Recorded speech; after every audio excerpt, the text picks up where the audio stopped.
కొచ్చి beauty బ్యాక్కొటేషన్ ప్రేమలు బ్యాక్కొటేషన్తో తెలుగులో famous అయిన సంగతి తెలిసిందే. ఒక్క హిట్ అమ్మడికి 2 భాషల్లో అవకాశాలు తెచ్చి పెడుతుంది. ప్రస్తుతం తెలుగుతో పాటు తమిళ్లోనూ సినిమాలు చేస్తోంది.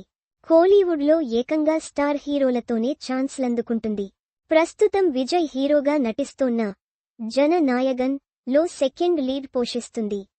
Main లీడ్లో Pooja Hegde నటిస్తుండగా second lead దక్కించుకుంది.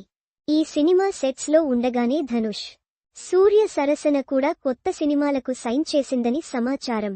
ధనుష్ హీరోగా 4థౌజండ్ ఫేమ్ విఘ్నేష్ రాజా ఓ చిత్రానికి సన్నాహాలు చేస్తున్నాడు.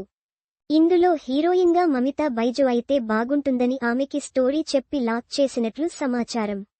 అలాగే సూర్య హీరోగా నటించనున్న మరో కొత్త చిత్రంలోనూ ఈ భామనే హీరోయిన్గా చర్చలు జరుపుతున్నారుట.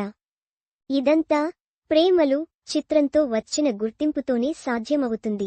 మాలీవుడ్ భామలు సౌత్లో సెంటిమెంట్ గాను మారిపోతున్నారు. ముంబై మోడల్స్ కంటే కేరళ కుట్టీలు నటిస్తే ఆ సినిమా హిట్ అవుతుందనే సెంటిమెంట్ 3-4 బాగా వర్కౌట్ అవుతుంది. ఈ నేపథ్యంలో గత 4-5 ఎక్కువగా మాలీవుడ్ అందాలు దిగుమతి అవుతున్నాయి. నటన పరంగానూ నేచురల్గా ఉంటుంది.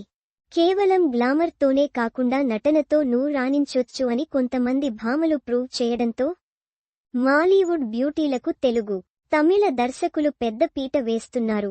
దానికి సక్సెస్ తోడైంది అంటే అమ్మడి కెరీర్కి తిరుగుంటం లేదు. టాలీవుడ్, కోలీవుడ్ నుంచి నేరుగా బాలీవుడ్కి ప్రమోట్ అవుతున్నారు. రష్మిక, కీర్తి సురేష్, సమంత బాలీవుడ్కి అలా వెళ్లిన వారే.